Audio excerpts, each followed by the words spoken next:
Praise the Lord. परमेश्वर की दया और करुणा से एक अवसर मिला उसके भवन में आकर सुसमाचार सुनाने का। आइए आज का संदेश हम देखेंगे प्रेरितों और उसका 7वां अध्याय। आज का संदेश का शीर्षक यदि मैं कहूँ तो वो ये है, मृत्यु भय नहीं मृत्यु लाभ है। हमारे जीवन के अंदर मृत्यु भय के रूप में हम कभी ना देखें। एक सांसारिक व्यक्ति अपने जान को खो देने से डरता है, पर परमेश्वर की दया और करुणा से हम एक विश्वासी हैं। प्रभु चाहता है कि हम मृत्यु का सामना हिम्मत और हियाव से करें।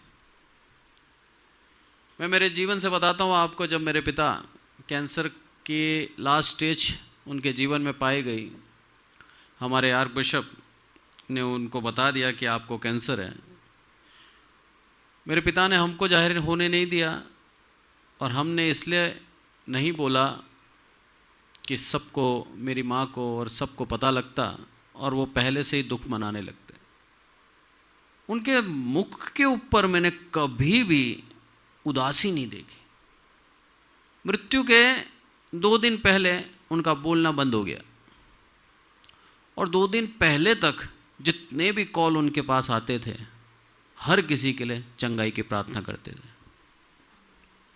और परमेश्वर की दया देखिए, उनको चंगाई भी दे रहा है प्रभु। पर परमेश्वर के दास मेरे पिता, उनके मुख के ऊपर मैंने कभी भी भय नहीं देखा। जब अंतिम दिन आया 14 अगस्त 2023, परमेश्वर के दास के मुख पे एक स्माइल थी जब वो मरे। ये है, भय नहीं होना चाहिए। हम मनुष्य इस पृथ्वी पे आए हैं तो 100% मृत्यु होगी। पर प्रभु हमें सिखाना क्या चाह रहा है? हम मसीह हैं, हमारे पास एक धन्य आशा है कि हम जी उठेंगे। बाइबल हमें कभी भी नहीं कहती कि तुम मर गए हो, बाइबल कहती है सो गए हो। तो आज मेरे पिता सोए हुए हैं, आराम से प्रभु यीशु मसीह के द्वितीय आगमन तक इंतजार कर रहे हैं, और जब प्रभु यीशु मसीह आएंगे वो जी उठेंगे। परमेश्वर का वचन आज हमें सिखा रहा है, मृत्यु भय नहीं मृत्यु लाभ है। पर किनके लिए लाभ है? जो परमेश्वर का भय मानते हैं उनके लिए लाभ है। जिन्होंने अपने जीवन को परमेश्वर के लिए दे दिया उनके लिए लाभ है। जो परमेश्वर की आज्ञा का पालन करते हुए चलें उनके लिए लाभ है। तो आज हमें परमेश्वर की आज्ञा पालन करनी है, उसका भय हमारे जीवन में होना चाहिए। परमेश्वर के भय में जिए ताकि हम मृत्यु के भय से आजाद हो जाएं। पौलुस के जीवन से बताता हूं मैं आपको। परमेश्वर ने पौलुस को अद्भुत रीति से चुना। उसका चुनने का कारण पहले ही लिख दिया था, ये मेरे कारण बहुत दुख उठाएगा। पहले से ही परमेश्वर ने उसके लिए सब कुछ लिख रखा था। और पौलुस जो कि परमेश्वर का एक चुनावा पात्र था, उसको चुना प्रभु ने, और उसने अपने जीवन में इतना दुख उठाया। मैं समझता हूँ और कोई परमेश्वर के दास ने इतनी मार नहीं खाई होगी जितनी पौलुस ने खाई। इतना दुख उठाया, और तैयार था, मार खा के आता था। उसके बावजूद भी जैसे ही खड़ा होता था, प्रभु यीशु मसीह के वचन सुनाता था। एक जगह बचाया, उसको टोकरी में बिठाकर उसको नीचे उतारा शहरपना से, और वहां से जान बचाकर उसको निकाला गया, क्योंकि सारे यहूदियों ने सोच लिया था इसको मारना है। निकल के दूसरे जगह गया है, दूसरे नगर में गया है, और वहां प्रभु यीशु मसीह का सुसमाचार सुना रहा है। क्या हिम्मत, क्या हियाव है कि क्या करोगे तुम? मैक्सिमम मार डालोगे ना, मैं तैयार हूं। क्योंकि यार हर एक मसीह को यह याद होना चाहिए कि मसीह का जो रक्त होता है वो एक नई कलीसिया का बीज है।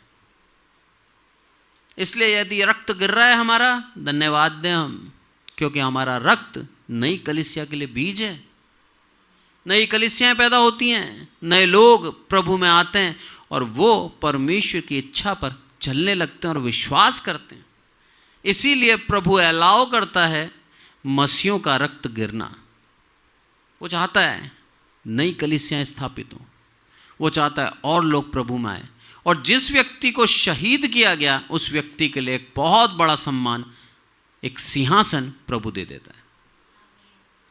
उसका भी नुकसान नहीं है, उसको भी एक सम्मान मिला और उसके द्वारा, उसके रक्त के द्वारा कई लोग मसीह में आए।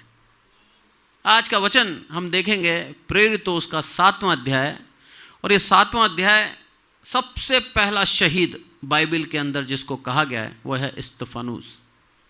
पहले भी मैं आपको बता चुका हूं, ये प्रभु यीशु मसीह के स्वर्गारोहण के बाद प्रभु यीशु मसीह अपने स्वर्गीय पिता परमेश्वर के दाहिने विराजमान है, और वहां पर सबसे पहला शहीद यदि उस जगह पर होता है जहां पर सुसमाचार सुनाया जा रहा है यरूशलेम के अंदर, तो वो सबसे पहला शहीद स्तिफनुस था।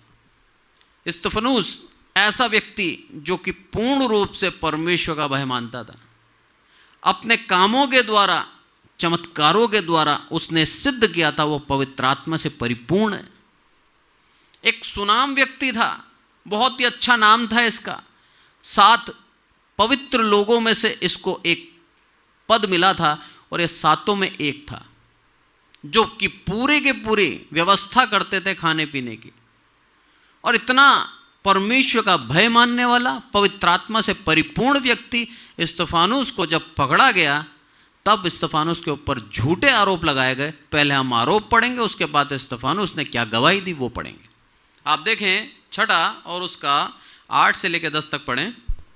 स्तिफनुस अनुग्रह और सामर्थ्य से परिपूर्ण होकर लोगों में बड़े बड़े अद्भुत काम और चिन्ह दिखाया करता था।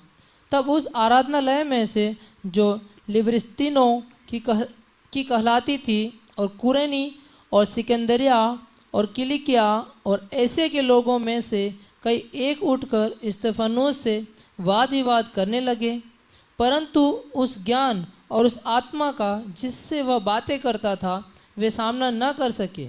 इस पर उन्होंने कई लोगों को उभारा जो कहने लगे, हमने इसको मूसा और परमेश्वर के विरोध में निंदा की बातें कहते सुना है।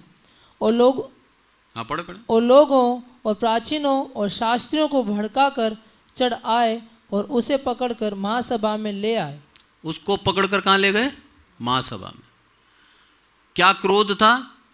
इससे हम जीत नहीं पा रहे। वो अपनी बुद्धि, अपनी समझ से बात कर रहे थे, स्तिफनुस अपने परमेश्वर की दी हुई पवित्र आत्मा के द्वारा उत्तर दे रहा था।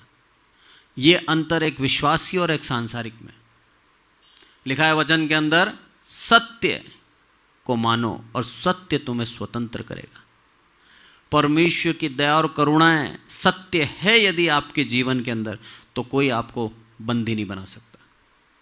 पूर्ण रूप से बिना भयभीत हुए जवाब दे रहा है। इसके ऊपर आरोप क्या लगाया गया? मूसा की व्यवस्था का और परमेश्वर की निंदा करता है साहब। बहुत बड़ा आरोप था। यहूदी परंपरा के अनुसार, यहूदी व्यवस्था के अनुसार सबसे पहली आज्ञा जो थी वो अपने पिता परमेश्वर को छोड़ किसी और को प्रभु करके न मानना, और वो व्यवस्था का उल्लंघन स्तिफनुस के ऊपर लगा दिया। अब ये भी एक इब्रानी भाषा बोलने वाला इन्हीं के मध्य का भाई था, कोई दूसरा नहीं था। यह भी इस्राएली था, इब्रानी भाषा बोलता था और उन्हीं के गोत्रों में से एक गोत्र का था। इसी के भाइयों ने इसको पकड़ लिया और इसी के भाई अब इसको कत्ल करना चाहते हैं, इसी के भाई इसको मार डालना चाहते हैं।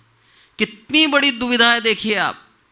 अब परमेश्वर ने अब्राहम को चुना, अब्राहम के बाद इसहाक, इसहाक के बाद याकूब, याकूब के 12 पुत्र, 12 कुलपति बने, 12 गोत्र इसराइल के, और उसी से इसराइल बढ़ता जा रहा है। अब जितने भी लोग इसराइल के अंदर रह रहे हैं और उस गोत्र के हैं, वो आपस में भाई भाई हैं, क्योंकि एक ही पिता के संतान हैं। और वही पिता के संतानों के अंदर आज वाद विवाद हो गया। एक पिता के संतान ही आपस में लड़ रहे हैं, आरोप लगा रहे हैं, गिरा रहे हैं। स्तिफनुस को भी पकड़ लिया, महासभा के अंदर लगा दिया, लेके गए, घसीट के ले गए, और क्या आरोप लगाते हैं? मूसा की व्यवस्था का इसने उल्लंघन किया। जबकि प्रभु यीशु मसीह पहले ही कह चुका था मूसा से बड़ा प्रभु यीशु मसीह है, पहले ही समझा चुका था दाऊद से भी बड़ा प्रभु यीशु मसीह है। और इन लोगों ने विश्वास किया, और प्रभु यीशु मसीह के जाने के बाद जब पतरस ने प्रार्थना करी और वो 3000 लोग उद्धार में आए, उसके बाद इनकी सेवकाई बढ़ती जा रही है। और उसी में से एक स्तिफनुस था। बढ़ रहा है प्रभु यीशु मसीह का काम। शैतान ने डराने के लिए स्तिफनुस को सबसे पहले पकड़ा, बोला इसको मारूं, शायद इनका जो काम है खत्म हो जाए। शैतान डराएगा। शैतान की कुछ अवगुण बता देता हूं मैं आपको। सबसे पहले भीड़ में आएगा, अकेला नहीं आता, क्योंकि वो खुद डरता है। हमेशा भीड़ का सहारा लेगा आपको डराने के लिए। यहां पर भी पूरी भीड़, बताया ना कौन कौन से कलीसिया के थे, सब लोग इकट्ठे हुए, स्तेफानोस अकेला है। भीड़ में आता है शैतान, भय दिलाएगा, आपकी जान लेने का कहेगा और आपको मार डालने का प्रयास करेगा। कई बार विफल होता है, कई बार परमेश्वर की इच्छा से परमेश्वर को सफल होने देता है। स्तेफानोस के टाइम पे भी परमेश्वर ने ठान रखा था ये शहीद होगा, क्योंकि इसके द्वारा और कलीसिया मेरे को उत्पन्न करनी, और वो तैयार था प्रभु के लिए अपनी जान को देने के लिए। जब हम 7वें अध्याय के अंदर जाते हैं, तब महायाजक से उसने कहा, क्या ये बात सच नहीं? स्तेफानोस कहा, हे भाइयों और पितरों सुनो, हमारा पिता अब्राहम हारान में बसने से पहले मेसोपोटामिया में था, जो तेजों में परमेश्वर ने उसे दर्शन दिया। तेजों में परमेश्वर ने दर्शन दिया, लिखा है क्या? साफ साफ क्या बोलता है? हमारा पिता। तुम्हारा पिता नहीं बोला उसने, हमारा पिता बोला। मतलब अब्राहम की संतान थे सारे के सारे, और उनको क्या बोलता है? हमारा पिता। एक ही पिता के हम। अरे मेरी बातों के ऊपर विश्वास करो, मैं तुम्हें बहका नहीं रहा, मैं तुम्हें भरमा नहीं रहा। मैं चाहता हूं तुम मेरे भाई हो, तुम भी मसीह में आकर परमेश्वर के उद्धार को जानो। आज हर एक विश्वासी परमेश्वर के राज्य का जब सुसमाचार लेके जाता है, वो इसी दिल, इसी कृपा से जाता है कि तू भी मेरा भाई, तू भी मेरी बहन है। बोला मैं बच गया, अधर्म से दूर होकर सत्य पे चल रहा हूं। बोला तू भी तेरे अधर्म से दूर होकर सत्य पे आ जा और परमेश्वर के राज्य का वारिस हो जा। क्या ये सोचना गलत है? क्या अपने भाई के प्रति प्रेम रखना गलत है? नहीं है गलत। प्रभु का वचन साफ कहता है हमें, अपने पड़ोसी से अपने समान प्रेम रख, और अपने पिता परमेश्वर से पूरे तन, पूरे मन, पूरे प्राण से प्रेम रख। उसने कहा है हमें, जब वो प्रेम हमारे अंदर आता है तो हम अपने भाइयों को गलत राह पे जाते नहीं देख सकते। यही कारण है एक सच्चा मसीह बिना सुसमाचार सुनाए नहीं रह सकता। एक सच्चा मसीह अपने आप के अंदर प्रभु यीशु मसीह को उतार लेता है। एक सच्चा मसीह उसके व्यवहार के अनुसार जीने लगता है, और उसको देखकर लोग बदलने लग जाते हैं, अपने हृदय के अंदर बदलते हैं। ऐसे जीना है हमें। प्रभु चाहता है उसके ऊपर विश्वास रखें, और किसी पे विश्वास नहीं रखना हमें। परमेश्वर के ऊपर जब आप विश्वास करोगे, परमेश्वर आपको अच्छे लोगों से मिलाएगा। आपके पास से बुरे लोग हट जाएंगे। चोर नहीं रह सकते आपके पास, डाकू नहीं रह सकते आपके पास, छल करने वाले कपटी आपके उस संग में नहीं रह सकते। प्रभु हटा देगा उनको। विश्वास करें प्रभु पे, किसी मनुष्य पे विश्वास नहीं करना हमें। स्तेफानोस ने पूर्ण रूप से प्रभु पे विश्वास कर रखा था कि उसके द्वारा मैं उद्धार पा चुका हूं। पवित्र आत्मा से परिपूर्ण था, इसीलिए अपने भाइयों के प्रति उसके अंदर प्रेम था। वो उसको मार डालना चाहते हैं, और स्तेफानोस क्या बोलता है? हे मेरे भाइयों। क्या संबोधन है, देखिए आप। प्रेम झलक रहा उसके बात में कि हे मेरे भाइयों, तुम मेरी बात को स्मरण करो। परमेश्वर ने हमारे पिता अब्राहम को चुना था, और उसके बाद उसने बताया किस तरह से परमेश्वर अब्राहम को कनान देश, वाचा के देश दिया। वहां से बताया फिर उसने 75 लोग मिस्र में गए थे, और यूसुफ को प्रभु ने वहां प्रधानमंत्री बनाया। उन 75 से ही लाखों बने, उन लोगों से ही हम पूरी की पूरी एक देश बने। परमेश्वर की दया और करुणा देखिए, कब से प्रभु हमें अगुवाई कर रहा है, ये बता रहा है वो हमें। और वही परमेश्वर यीशु है, ये बताना चाह रहा है, पर वो सुनना नहीं चाहते। प्रभु यीशु मसीह हमारे संग है, प्रभु यीशु मसीह हमारी अगुवाई करता है। कई बार हमारे जीवन के अंदर दुख आता है, हम सोचते हैं प्रभु ने हमें छोड़ दिया, पर उसका वचन साफ कहता है इब्रानियों के अंदर, ना कभी छोड़ूंगा ना कभी त्यागूंगा। उस बात पर विश्वास रखें, सामर्थ्य प्रभु हमारे साथ है।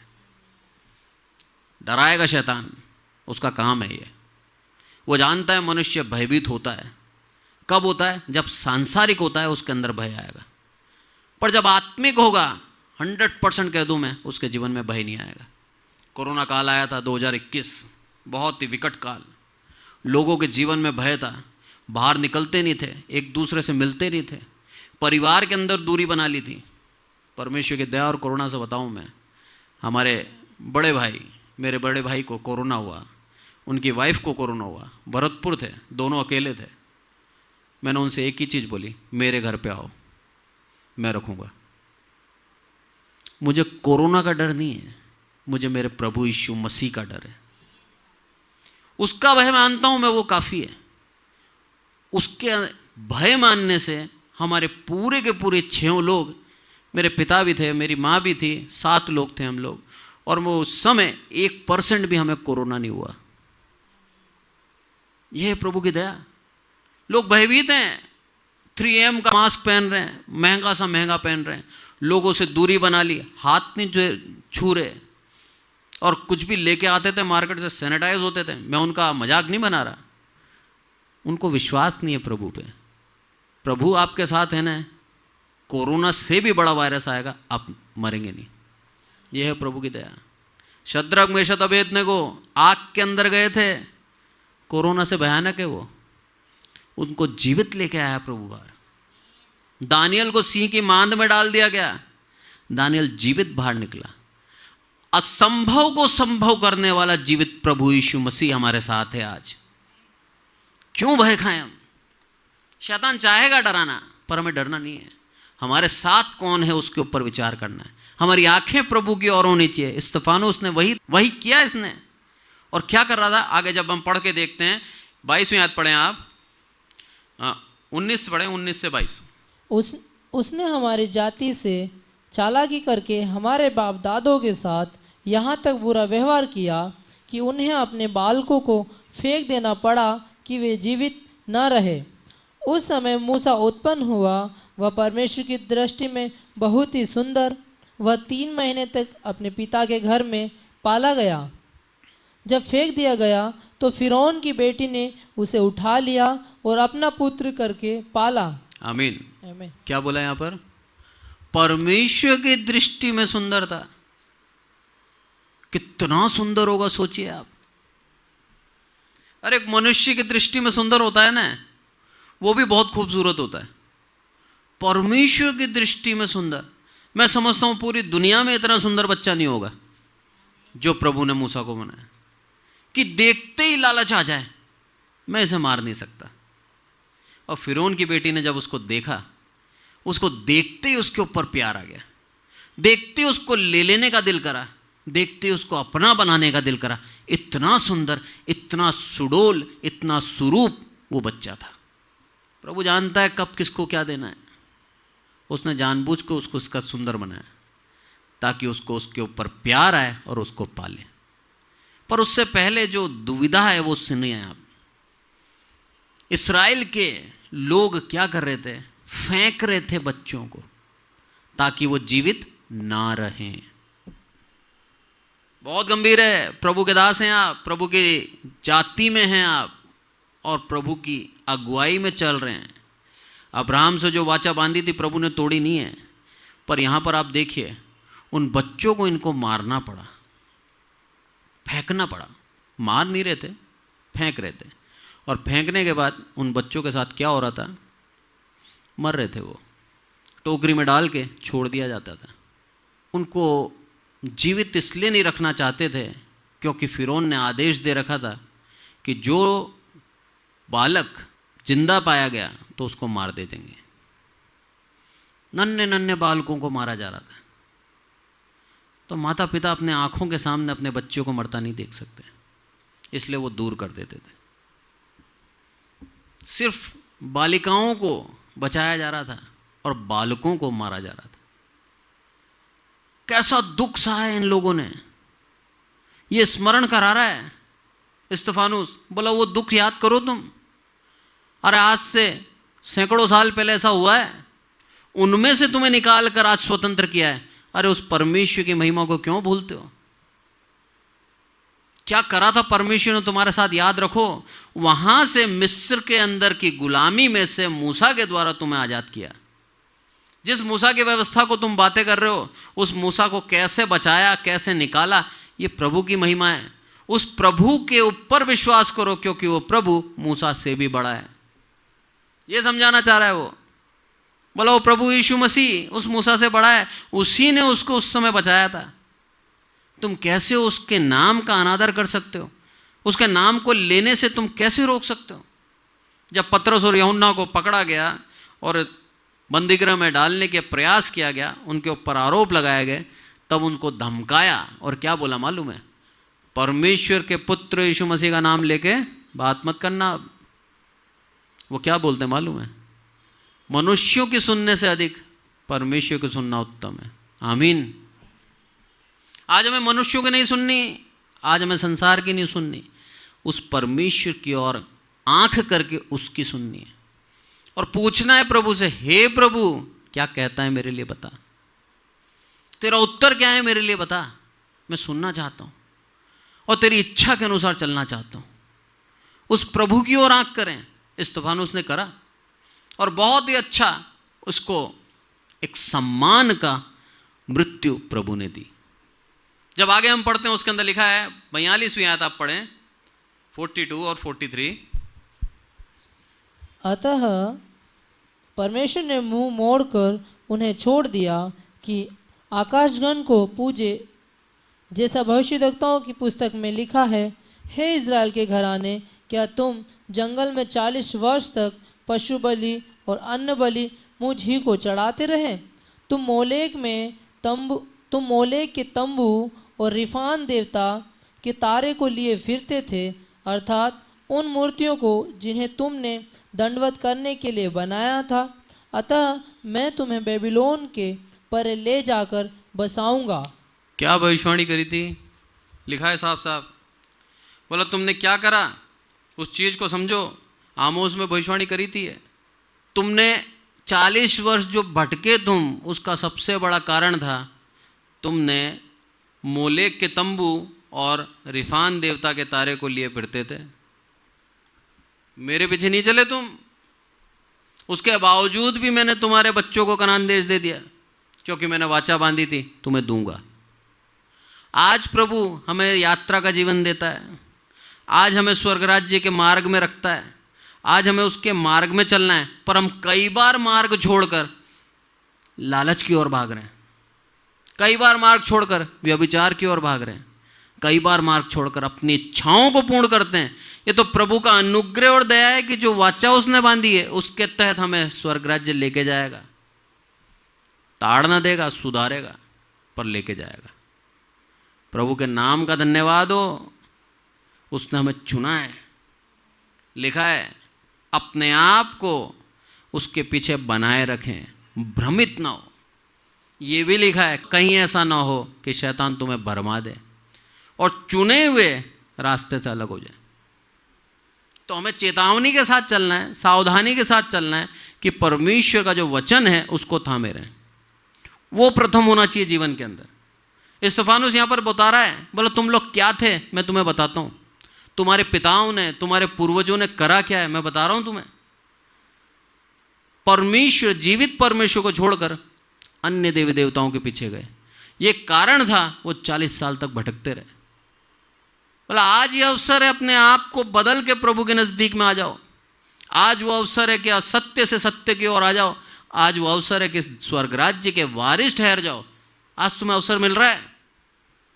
सोचिए, इस दृश्य को देखिए आप। स्तिफानुस बीच में खड़ा है और चारों तरफ पूरी सभा के लोग खड़े हैं। महायाजक सामने बैठा है और स्तिफानुस बोले जा रहा है, बोले जा रहा है और सब सुन रहे हैं। अभी तक उसको मारा नहीं है, अभी सुन रहे हैं। आपने सोचा कभी ये पूरा भाषण क्यों दे पाया? इसको मारना ही था ना। भाषण दिलवाने की जरूरत क्या थी? कभी सोचा आपने? ये सारी बातें जो कुछ कही स्तिफानुस ने, वो सारी बातों के द्वारा वो दोषी ठहरे। और सबसे बड़ी बात, एक बहुमूल्य अवसर दिया प्रभु ने कि अभी भी समय है, बदल जाओ। कहीं ऐसा ना हो कि तुम बाद में बोलो अगर मुझे सत्य पता होता तो प्रभु में बदल जाता।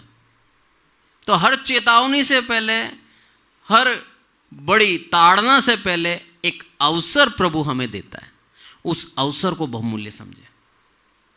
इन सबके पास वो सुनहरा अवसर था, उसकी मृत्यु के से दूर हो जाते और वो अपने जीवन को बचाकर प्रभु यीशु मसीह के पास चले जाते, पर ये करा नहीं इन्होंने।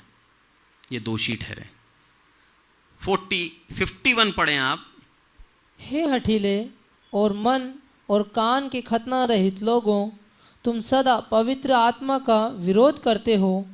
जैसा तुम्हारे बाप दादे करते थे वैसे तुम भी करते हो। जैसे तुम्हारे बाप दादे करते थे ना, ऐसे ही तुम भी आज कर रहे हो।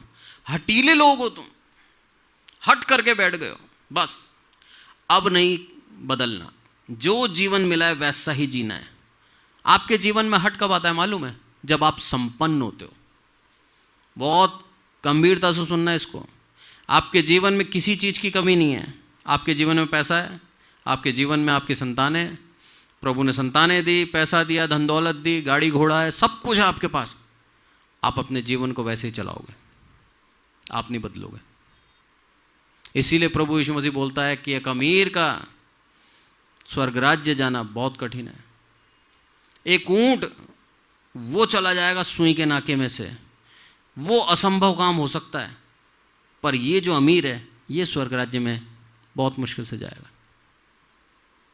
क्योंकि उसको अपने पैसों पे घमंड है, उसको अपने धन पे आशा है, उसको लगता है कि मैं धन के द्वारा सब कुछ खरीद सकता हूँ।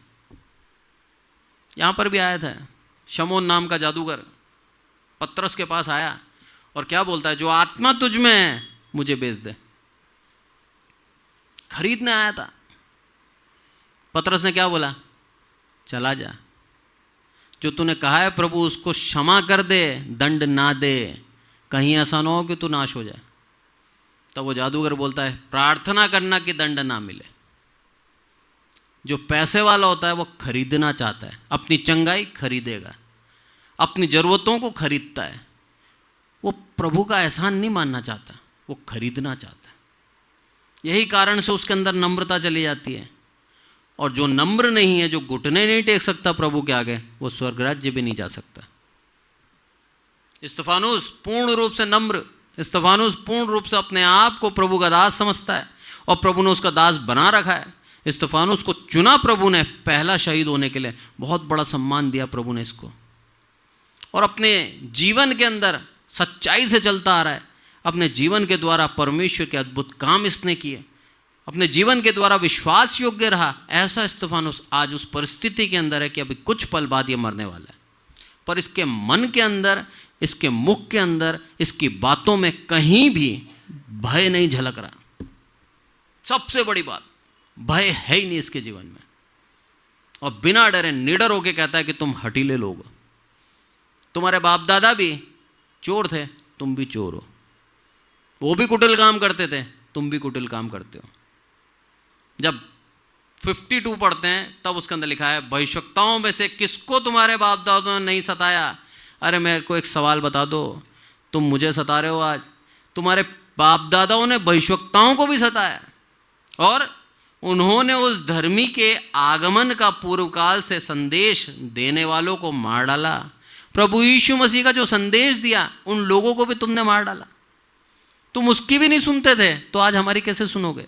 आगे बोलता है, अब तुम भी उसके पकड़ने वाले और मार डालने वाले हुए। जैसे तुम्हारे पिता थे वैसे ही अब तुम भी यीशु मसीह के पकड़ने वाले और मार डालने वाले हुए। तब तुमने स्वर्गदूतों के द्वारा ठहराई हुई व्यवस्था तो पाई, परंतु उसका पालन नहीं किया। ये कथन विश्वासियों के लिए पूर्ण ना हो जाए। पवित्र आत्मा के द्वारा ये वचन पाया तो है हमने, ये प्रभु ने दिया है हमें, इसका पालन करना अनिवार्य है। स्वर्गदूतों के द्वारा व्यवस्था पाई, पालन नहीं किया। आज मसीहों को ये बाइबल दी गई है जिसके द्वारा हम अपने जीवन को बचा सकते हैं, जिसके द्वारा स्वर्ग राज्य हम जा सकते हैं, आज्ञा का पालन करके परमेश्वर को प्रसन्न कर सकते हैं। क्या सच में हम इस व्यवस्था को, इस बाइबल को, इन वचनों को स्मरण करते हैं? क्या सच में इसका आदर कर रहे हैं? क्या सच में इसकी बातों को मानते हैं? सवाल वो है। यदि आज भी हम इसकी बातों को नहीं मानते तो हम में और उन यहूदियों में कोई अंतर नहीं है। वो भी अडीले मन के थे, हम भी अडीले मन के हैं। उनका भी नाश हुआ, हमारा भी नाश हो सकता है। भविष्यकाल अभी आज आपके पास चुनाव है, पर हम हठीले बने रहें तो भविष्य में हो सकता है। जब ऐसा हुआ तो वे सारे के सारे सुनकर जल गए और उस पर दांस पीसने लगे और वो उसको मारने के लिए पत्थर उठा लिए। और यहाँ पर आप देखिए 55वीं आयत पढ़ें आप। परंतु उसने पवित्र आत्मा से परिपूर्ण होकर स्वर्ग की ओर देखा और परमेश्वर की महिमा को और यीशु को परमेश्वर के दाहिनी ओर खड़ा हुआ देखकर 56 भी पढ़ें। कहा, देखो मैं स्वर्ग को खुला हुआ और मनुष्य के पुत्र को परमेश्वर के दाहिनी ओर खड़ा हुआ देखता हूँ।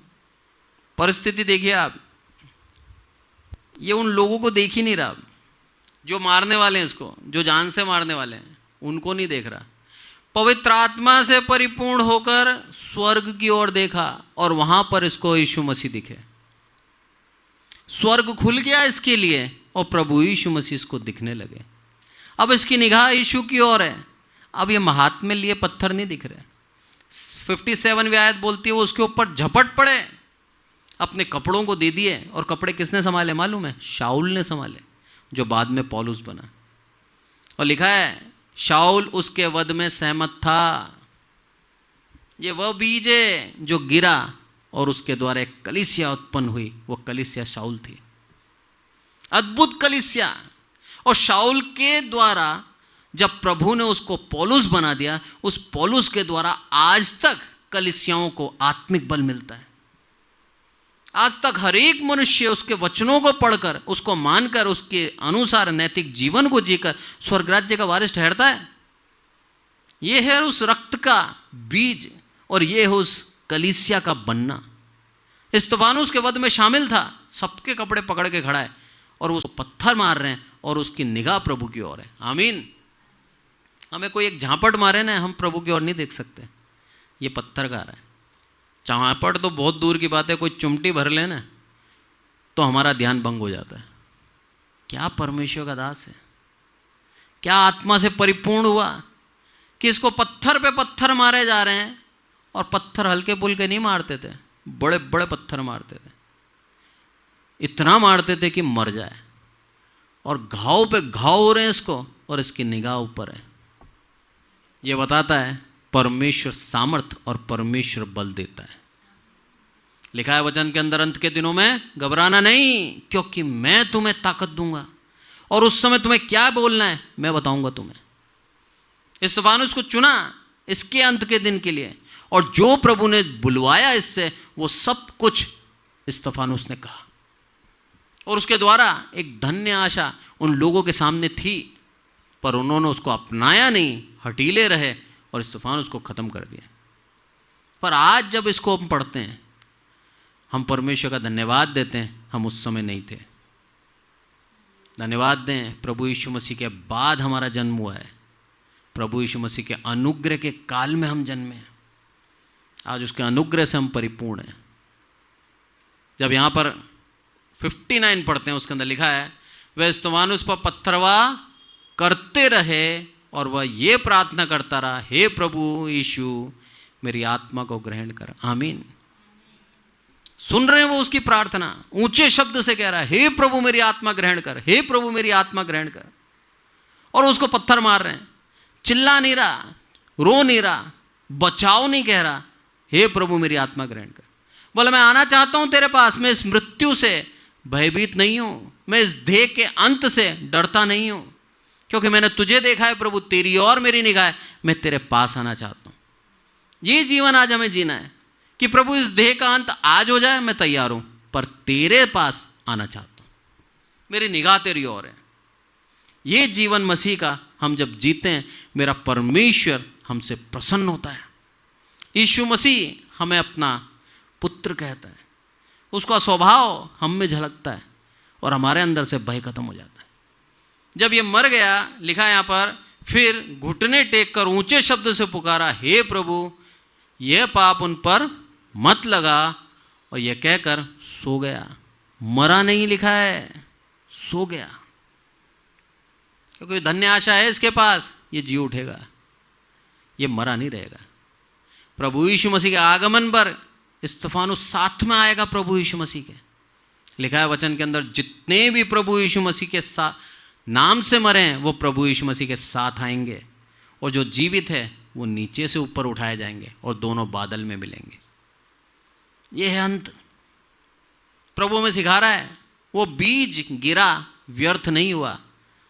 जब हम आगे बढ़ते हैं, 11वां अध्याय निकालें आप, प्रेरितों 11 और उसका 19 से 21 पढ़ें। यहाँ पर आपको दिखेगा उस बीज का प्रतिफल क्या है। जो लोग उस क्लेश के मारे जो स्तिफनुस के कारण पड़ा था तीतर भीतर हो गए थे, वे फिरते फिरते फिनीके और साइप्रस और अंताकिया में पहुँचे, परंतु यहूदियों को छोड़ किसी और को वचन न सुनाते थे। परंतु उनमें से कुछ साइप्रसवासी और कुरेनी थे जो अंताकिया में आकर यूनानियों को भी प्रभु यीशु के सुसमाचार की बातें सुनाने लगे। प्रभु का हाथ उन पर था और बहुत लोग विश्वास करके प्रभु की ओर फिरे। आमीन। डर के हमारे तीतर बितर हो गए थे, स्वाभाविक है। इस कलीसिया में किसी को शहीद करेंगे तो दूसरे लोग भयभीत होंगे, पर उसका भय का सही इस्तेमाल प्रभु ने किया। जब वो गए इधर उधर, वहाँ पर चुप नहीं रहे, प्रभु यीशु मसीह के सुसमाचार को सुना रहे थे। जो उस जगह के लोग थे वो क्या कर रहे थे, यहूदियों को सुनाते थे, और जो वहाँ के लोग थे अंताकिया और साइप्रस वासी, उन लोगों ने यूनानियों को सुनाने लगे। और उसके द्वारा हुआ क्या, प्रभु में लोग आने लगे, विश्वास करने लगे यीशु मसीह पे। उस शहीद की मृत्यु व्यर्थ नहीं गई। आज हम हैं प्रभु की कलीसिया। जब हम विश्वास करते हैं, एक नई कलीसिया उत्पन्न होती है, और ये कलीसिया कभी खत्म नहीं होती है। प्रभु ने हमें आज कलीसिया का दर्जा दिया है, और इस कलीसिया का सर प्रभु यीशु मसीह है। प्रभु ने उस रक्त को व्यर्थ नहीं किया, उसके द्वारा कई लोग विश्वास में आए। आज भी प्रभु हर एक जगह जब शहीद होते हैं, हर एक जगह प्रभु की दया और करुणा देखिए, नए विश्वासी खड़े होते हैं, नए लोग प्रभु को मानते हैं। जितना सताओ, जितना दबाया जाएगा मसीहत को, उतनी ही मसीहत फैलती है, उतनी ही मसीहत बढ़ती है। ये प्रभु की दया है। जितना परेशान करेंगे, उतना ही प्रभु की दया और करुणा से मसीहत फूलती जाएगी, फलती जाएगी। इस्राएल के देश से बताता हूँ मैं, इस्राएल के चारों तरफ इस्राएल के दुश्मन रहते हैं, और परमेश्वर ने इस्राएल को बीच में नियुक्त किया। और आज देख लीजिए, सालों हो गए, सालों जब से रखा है, सैकड़ों साल हो गए, इस्राएल वहीं पर विद्यमान है। उसके दुश्मन चाहते हैं उसको ख़त्म कर देना, पर उनकी चाहत हकीकत नहीं हो रही। आज चाहेंगे आपके पड़ोसी, आपके लोग, आपके बैरी, आपके शत्रु कि आपको ख़त्म कर दें, पर आपके साथ जो सामर्थ्य है वो प्रभु यीशु मसीह, वो आत्मा जो आपको दिया गया है, वो आपकी रक्षा करता है, ख़त्म नहीं कर सकते। ढाल बना के चलता है आपके चारों तरफ। आज परमेश्वर की दया और करुणा से हमारे बच्चे सुरक्षित हैं। परमेश्वर की दया करुणा से हम सुरक्षित हैं। हम घमंड नहीं कर रहे, परमेश्वर का अनुग्रह हम बता रहे हैं, उस पवित्र आत्मा की ढाल बता रहे हैं कि उस ढाल के अंदर हैं हम, और परमेश्वर चाहता है उस ढाल के अंदर बने रहें, पाप ना करके, उसकी नज़दीकी में बने रहें, पवित्र रहें, निर्दोष रहें। तब आपकी ढाल प्रभु यीशु मसीह बनता है। परमेश्वर आज के वचन से हमें आशीषित करें, और हम तैयार रहें प्रभु के लिए रक्त बहाने के लिए। हमारा एक बूंद रक्त का एक नई कलीसिया उत्पन्न करता है। स्तिफानुस की एक एक बूंद व्यर्थ नहीं गई। हजारों लाखों लोग प्रभु में आए। आज प्रभु चाहता है उस शहीद के सम्मान के लिए हम भी अपने जीवन को तैयार रखें। आइए प्रार्थना करें।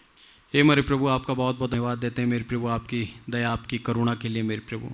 प्रार्थना करते हैं मेरे प्रभु, विशेष करके जो प्रार्थना निवेदन आया मेरे प्रभु भाई बीमार था, और मेरे प्रभु उस भाई की मृत्यु हो गई। उसके पीछे 3 बच्चे हैं मेरे प्रभु, 13 साल का, 9 साल का और 6 साल का बच्चा मेरे प्रभु किसी को दयालु करें, किसी के ऊपर आप अनुग्रह करें मेरे प्रभु, कि उन बच्चों के लालन पालन के लिए वो आगे आकर तैयार हो मेरे प्रभु। हम चाहते हैं मेरे प्रभु, ये प्रार्थना निवेदन जब आया है, हमने प्रार्थना करी है, तो मेरे प्रभु सच में उस बच्चे के, उन तीनों बच्चों के लिए आप व्यवस्था करें, उनके भविष्य के लिए मेरे प्रभु। पिता ही एकमात्र इनकम का सोर्स था मेरे प्रभु, आज पिता चला गया मेरे प्रभु। एक गरीब परिवार का व्यक्ति है मेरे प्रभु, उसके पास कुछ नहीं है, अपने बच्चों के लिए कुछ छोड़ के नहीं गया है, पर मेरे प्रभु आपके नाम को छोड़ के गया है। मेरे प्रभु हम आपके नाम पे विश्वास करते हैं, और हम चाहते हैं उस भाई के बच्चों को एक उज्जवल भविष्य आप दें। सारी आदर महिमा आपको देते हैं मेरे प्रभु। साथ ही प्रार्थना करते हैं मेरे प्रभु आपकी दया करुणा के लिए। आपकी दया करुणा सदा इस कलीसिया के ऊपर बनी रहे मेरे प्रभु, और हम मेरे प्रभु आपके लिए अपने रक्त को बहाने से ना रुकें मेरे प्रभु। हम तैयार रहें, हम डरे ना मेरे प्रभु, बल्कि आपके लिए तैयार रहें मेरे प्रभु, क्योंकि हमारा एक रक्त की एक बूंद कई कलीसिया को खड़ी करती है मेरे प्रभु। प्रार्थना करते हैं मेरे प्रभु हर एक विश्वासी इस वचन के द्वारा बल पाए, क्योंकि आप हमारे साथ निरंतर खड़े हैं मेरे प्रभु। आपकी आत्मा हमें बल देती है। प्रार्थना करते हैं मेरे प्रभु हर एक विश्वासी जो इस वचन को सुनता है मेरे प्रभु आशीष पाए, बल पाए, सामर्थ पाए, और एक भी मृत्यु से भयभीत ना हो मेरे प्रभु, बल्कि हर एक अपनी मृत्यु को देना लाभ समझे मेरे प्रभु। मेरे प्रभु पौलुस बोलता है जीना मसीह मरना लाभ, यही एक विश्वासी के जीवन में हो मेरे प्रभु। जीना मसीह मरना लाभ, हमारा मरना एक लाभ ठहरे मेरे प्रभु। आपकी संगति में हम बने रहें और स्वर्ग राज्य के भागी हों मेरे प्रभु। इस पृथ्वी के अंदर जितने भी पाप, जितने भी गुनाह, जितने भी गलत काम करते हैं उनके ऊपर आप क्षमा करें मेरे प्रभु। आपके पवित्र लहू के द्वारा हमें निर्दोष करें, पवित्र करें मेरे प्रभु। हमारी देह को उज्ज्वल करें मेरे प्रभु, और आपके पीछे ईमानदारी से चलने का एक मन दें मेरे प्रभु। सारी आदर महिमा आपको देते हैं मेरे प्रभु। यहाँ उपस्थित हर एक विश्वासी को आपके हाथों में सौंपता हूँ मेरे प्रभु। आपकी दया करुणा इनके साथ रहे मेरे प्रभु। आत्मिकता में बढ़ाते जाएं मेरे प्रभु, शारीरिक और सांसारिक ना हो मेरे प्रभु, बल्कि पूर्ण रूप से आत्मिकता के अनुसार चलें मेरे प्रभु।